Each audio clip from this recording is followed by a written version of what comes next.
महीने की 1 तारीख को सैलरी अकाउंट में आती है। उस दिन आपको लगता है कि सब कुछ कंट्रोल में है और फिर धीरे धीरे 5 तारीख, 10 तारीख, 15 तारीख और महीना खत्म आते आते अकाउंट ऑलमोस्ट जीरो हो जाता है। अब सच सच बताना, क्या ये सिर्फ आपके साथ होता है या आपके आसपास जो भी ऑलमोस्ट वर्किंग पर्सन है वो भी इसी प्रॉब्लम से स्ट्रगल कर रहे हैं? तो सबसे बड़ा झूठ है कि लोग कहते हैं भाई इनकम कम है इसलिए सेविंग नहीं हो पा रही है, लेकिन रियलिटी थोड़ी अनकंफर्टेबल है। इंडिया में लगभग 50,000 1 लाख तक कमा रहे, लेकिन उनकी सेविंग देखो तो जीरो हो रही है और वहीं कुछ लोग 20,000 की सैलरी में भी हर महीने पैसे बचा रहे। तो प्रॉब्लम इनकम में नहीं है, प्रॉब्लम है आपके पैसे को हैंडल करने का सिस्टम।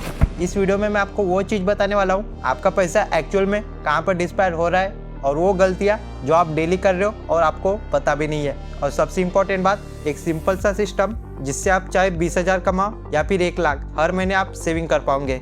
अब यहाँ पर एक सबसे बड़ा हिडन रीजन आता है जिसे लोग समझते ही नहीं है। आपको लगता है अगर आपकी सैलरी बढ़ जाए तो आप सेविंग करना स्टार्ट कर दोगे, लेकिन रियलिटी एग्जैक्ट अपोजिट है। जब आप 20,000 कमा रहे हो तब शायद 5,000 सेव कर लेते हो। सिंपल सी लाइफ थी, लिमिटेड खर्चे थे, कंट्रोल था, फिर सैलरी बढ़ गई, बढ़ते बढ़ते 50,000 हो गई और लॉजिकली देखा जाए आपकी सेविंग भी बढ़नी चाहिए थी, राइट? लेकिन इसका उल्टा हुआ, सेविंग तो बढ़ने के बजाय जीरो होती गई, क्योंकि जैसी इनकम बढ़ती है वैसे ही आपका लाइफ स्टाइल अपग्रेड हो जाता है। इसे कहते हैं लाइफ स्टाइल इन्फ्लेशन। आप खुद नोटिस करो, पहले आप 10,000 का फ़ोन यूज कर रहे थे, अब डायरेक्टली 25 से 30,000 का फ़ोन भी आपको नॉर्मल लगता है। पहले कभी कभी बाहर का खाना खाते थे, अब वीक में 2-3 बार स्विगी या जोमेटो से ऑर्डर करना एक हैबिट बन चुकी है। पहले नॉर्मल क्लोथ ठीक लगते थे, अब ब्रांडेड कपड़े आदत बन चुकी है। और सबसे डेंजरस बात, ईएमआई पे लाइफ स्टाइल, फोन ईएमआई पर, बाइक ईएमआई पर, गैजेट्स ईएमआई पर। आप अर्न नहीं कर रहे हो, आप ऑलरेडी फ्यूचर की इनकम को आप गंवा रहे हो। यहाँ पर प्रॉब्लम ये नहीं कि आप ज्यादा खर्च कर रहे हो, प्रॉब्लम है कि आपका स्टैंडर्ड बार हर लिविंग इनकम के साथ ऑटोमेटिकली अपग्रेड हो रहा है। इसलिए एक लाइन हमेशा याद रखना, इनकम बढ़ाने से आप अमीर नहीं बनते, सेविंग रेट बढ़ाने से आप अमीर बनते हो। अगर आप 50,000 रुपए कमा के भी जीरो सेविंग कर रहे हो और कोई 20,000 कमा के 5,000 रुपए सेव कर रहा है, तो एक्चुअल में फाइनेंशियल फ्री स्ट्रांग कौन है? अब यहाँ पर एक डेंजरस चीज होती है जो आपको दिखाई भी नहीं देता है, लेकिन आपका पैसा चुपचाप खत्म हो रहा है और आपको शौक तो तब लगेगा जब आपको पता चलेगा कि बड़ा खर्च नहीं, छोटे छोटे खर्चों की वजह से आपका ब्रोक हो रहा है। चलो इसे समझते हैं। आपको लगता है कि आप लॉजिकल डिसीजन ले रहे हो, थोड़ा शॉपिंग कर ली, थोड़ा फूड ऑर्डर कर लिया, नॉर्मल है, लेकिन रियलिटी में आपको खर्चे लॉजिक से नहीं इमोशन से कंट्रोल हो रहा है। सोचो, जब आप स्ट्रेस में होते हो तो ऑटोमेटिकली आपका मन करता है कुछ ऑर्डर करने का या फिर कोई शॉपिंग करने का। जब आप बोर फील करते हो तो बिना सोचे समझे आपका फूड ऐप्स ओपन हो जाता है, और जब आप सोशल मीडिया स्क्रॉल करते हो और दूसरों को जब बेटर लाइफ स्टाइल में देखते हो तो आपके अंदर से कंपैरिजन ट्रिगर होता है और आप बोलते हो यार मुझे भी ये चीज़ लेनी चाहिए थी। इसलिए जब आप कुछ खरीदते हो तब आपके अंदर एक डोपामाइन रिलीज होता है जिससे आपको अच्छा फील होता है। लेकिन प्रॉब्लम क्या है, लेकिन वो हैप्पीनेस सिर्फ कुछ टाइम के लिए होती है, उसके बाद सिर्फ एक चीज़ बची रहती है, कम बैलेंस। आप अपने खर्च ज़रूरतों के लिए नहीं, आप अपनी फीलिंग के लिए करते हो, और जब तक आप ये पैटर्न को आइडेंटिफाई नहीं करोगे तब तक आप कितना भी कमा लो पैसा आपके पास रहेगा भी नहीं। लेकिन अब और एक लेवल का प्रॉब्लम है जो आपको और भी ज़्यादा डेंजरस सिचुएशन में डाल देता है। आपको लगता है कि आप ज़्यादा खर्चे नहीं कर रहे हो, लेकिन रियलिटी में आपका पैसा साइलेंटली लीक हो रहा है, और सबसे शॉकिंग बात, आपको उसका पता भी नहीं चल रहा है। चलो अब उस हिडन लीक को समझते हैं। अब जो नेक्स्ट रीजन है वो सबसे डेंजरस है, क्योंकि यहाँ पर लोग सबसे ज़्यादा कंफ्यूजन रहते। आपने भी कभी ना कभी ये तो बोला ही होगा, यार मैं ज़्यादा पैसे खर्च नहीं करता फिर भी पैसे बच नहीं रहा। और सच में आपको ये लगता है कि आप सही कर रहे हो, क्योंकि आप सोचते हो मैंने कोई बड़ा परचेस नहीं किया, ना कोई महंगे गैजेट्स लिया और ना कोई लग्जरी चीज़ें खरीद ली।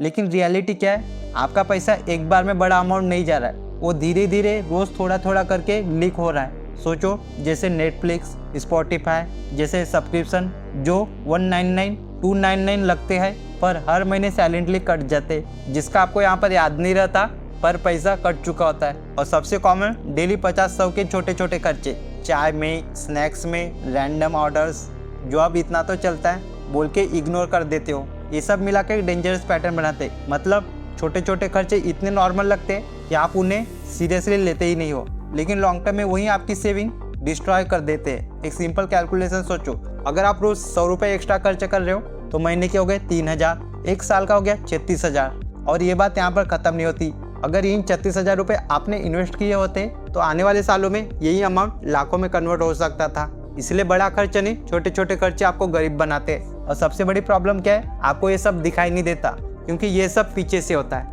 लेकिन अभी जो नेक्स्ट गलती है वो इससे भी ज़्यादा डेंजरस है, क्योंकि उस वजह से आप चाहे कितना भी कंट्रोल कर लो फिर भी आप कभी भी सेव नहीं कर पाओगे। आपने ये लाइन जरूर पक्का बोली होंगी, महीने के एंड में जो आप पैसा बचेगा उसे हम सेव करेंगे। सुनने में ये प्लान सही लगता है, लेकिन रियलिटी में ये प्लान आपको कभी भी पैसे बचा के नहीं देंगी। क्यों? क्योंकि महीने के एंड में कुछ भी नहीं बचता। सैलरी आती है, फिर rent, bills, EMI, food, shopping, और धीरे धीरे पूरा पैसा खत्म हो जाता है। और फिर सोचते नेक्स्ट मंथ से पक्का सेव करेंगे, लेकिन नेक्स्ट मंथ भी वही आदत रिपीट होती है। यही प्रॉब्लम आपकी इंटेंशन नहीं है, प्रॉब्लम आपका सिस्टम गलत है। आप सेविंग को लास्ट प्रायोरिटी दे रहे हो, जबकि उसे फर्स्ट प्रायोरिटी होना चाहिए था।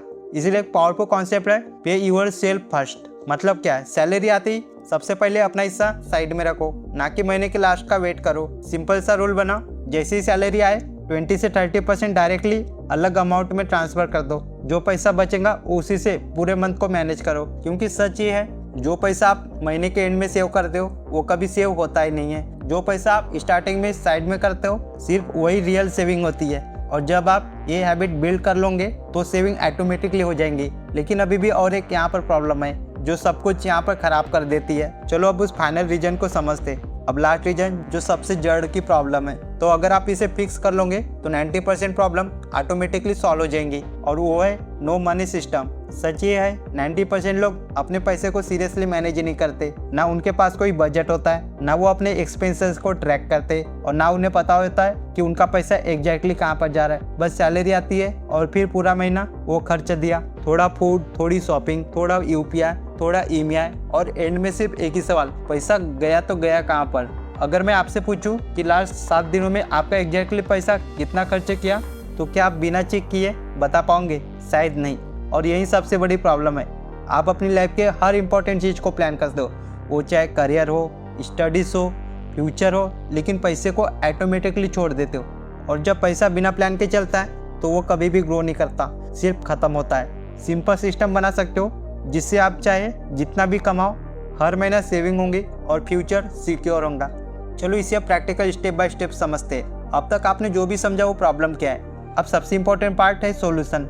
और मैं आपको कोई कॉम्प्लिकेटेड स्ट्रेटेजी नहीं देने वाला, बल्कि एक सिंपल और प्रैक्टिकल सिस्टम दूंगा जो आप आज से ही अप्लाई कर सकते हो। Step 1, smart budget rule. आपने शायद सुना होगा 50-30-20 रूल, जिसमें 50% आप नीड्स में इन्वेस्ट करते हो, 30% वांट्स में, एंड 20% आप सेविंग्स में। लेकिन यहाँ पर एक ट्विस्ट समझो, अगर आप सीरियसली अपने लाइफ को चेंज करना चाहते हो तो 20% सेविंग काफ़ी नहीं है। आपका टारगेट मिनिमम 30% सेविंग होना चाहिए। मतलब सिंपल लैंग्वेज में सबसे पहले खुद को पे करो, बाकी दुनिया को पे करो। Step 2, auto saving system.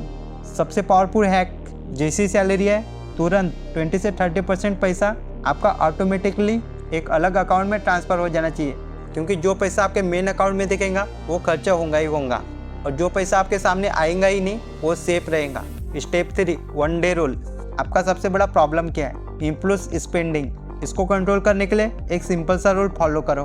कोई भी चीज़ आपको ज़रूरत नहीं है उसे खरीदने से पहले 24 घंटे वेट करो। अगर 24 घंटे बाद आपको लगता है कि वो ज़रूरत है तो उसे बिल्कुल बाय कर लो। 90% केसेस में क्या होगा, आपको ज़रूरत लगेगी ही नहीं। Step 4, expense tracking hack. यह स्टेप सिंपल है लेकिन सबसे ज़्यादा पावरफुल है। अगले 7 दिनों के लिए हर एक रुपया लिखो। चाय 20 रुपये की, स्नैक्स 50 रुपये का, ऑनलाइन ऑर्डर 200 रुपये का, यूपीआई 100 रुपये का, सब कुछ लिखना है आपको। और 7 दिनों के बाद जब आप टोटल देखोगे तो आप खुद शॉक हो जाओगे, यार मैंने कितना खर्च कर रहा हूँ। यही अवेयरनेस आपको कंट्रोल देती है। लेकिन यहाँ पर एक लास्ट चीज़ समझना बहुत ज़्यादा ज़रूरी है। सिर्फ सेविंग होना इनफ नहीं है, क्योंकि अगर आप उस पैसे को सेव कर रहे हो वो ग्रो नहीं हो रहा है, हिडन लॉस को फेस कर रहे हो, तो आपको क्लियर हो गया प्रॉब्लम आपकी सैलरी में नहीं थी, प्रॉब्लम आपके सिस्टम की थी। आप कितना कमा रहे हो उससे ज़्यादा इंपॉर्टेंट है आप उस पैसे को किस तरीके से ग्रो कर रहे हो या नहीं। और सच ये है फाइनेंशियली स्ट्रांग लोग ज़्यादा कमा के रिच नहीं बनते, वो अपने पैसे को सही सिस्टम में मैनेज करके अमीर बनते। अब डिसीजन आपके हाथ में है। आज आप सेम पैटर्न रिपीट कर रहे हो तो अगले 5 साल भी ऐसे ही निकल जाएगा। सैलरी आएंगी, गायब हो जाएंगे। लेकिन आज आप एक छोटा सा डिसीजन ले रहे हो तो 5 साल के बाद आप फाइनेंशियली स्ट्रांग पोजीशन में हो सकते हो। इसलिए आज से आप छोटा सा एक्शन लेना शुरू करो। सैलरी आती है, बिना सोचे समझे, बिना डिले करके कम से कम 20% पैसा साइड में रखो। ना परफेक्ट प्लान का वेट करो, ना ज़्यादा सोचो, बस स्टार्ट करो, क्योंकि आज का छोटा सा स्टेप भी कल का बड़ा फाइनेंशियल फ्रीडम बन सकता है। अगर आप ऐसी ही फाइनेंशियल नॉलेज सिंपल लैंग्वेज में सीखना चाहते हो तो हमारे साथ जुड़ सकते हो।